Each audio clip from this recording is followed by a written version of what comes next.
Your Honor, this incident occurred on February 10th of this year in the city of Rock Hill and the county of York. The defendant was operating a 2008 GMC Yukon Denali on Celanese Road in Rock Hill. She was grossly intoxicated, under the influence of alcohol, blood alcohol rating in excess of 0.20. The breathalyzer read 0.20 2 hours after the incident, and a blood draw 2.5 hours after indicated it was 0.239. She was also, Your Honor, under the influence of marijuana at that time. Her blood analysis by a forensic toxicologist revealed the presence of THC metabolites, indicating that it had been freshly smoked and was still active in her bloodstream. She drove the car up Celanese Road heading towards I-77, and she rapidly accelerated, reaching speeds of over 100 miles an hour, approximately 107 miles an hour, about 2 seconds before the impact. She apparently started to brake shortly before that, but not in time to stop before she struck the victim, Kristen Knight, in the rear as she was pulling forward through a light. She had been stopped at the light and had managed to get just across the intersection when her vehicle was rear-ended by the defendant. This drove the vehicle forward a great distance and ultimately resulted in the death of Ms. Knight.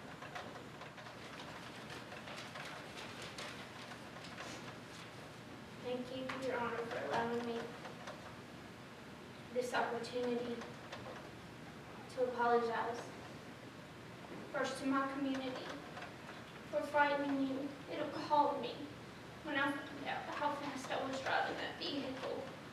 It was not a choice I would have consciously made. I knew the size of my vehicle. I knew it was heavy. I was careful with it. And I am very sorry to the community for what I did to you that day. To the parents and the children that I have taught over the years, forgive me for letting you down. Kristen was one of those children.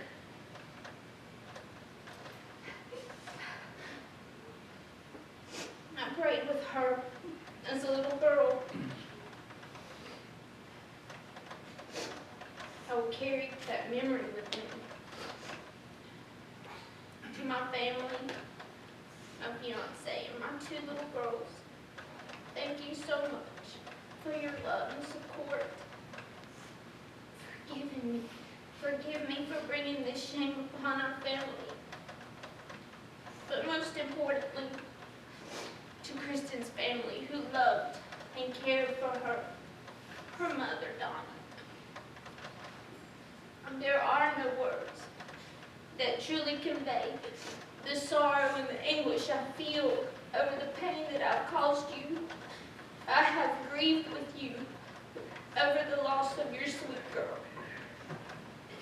I realize that there is nothing that I can say to make up for the hurt and the grief that I brought your family.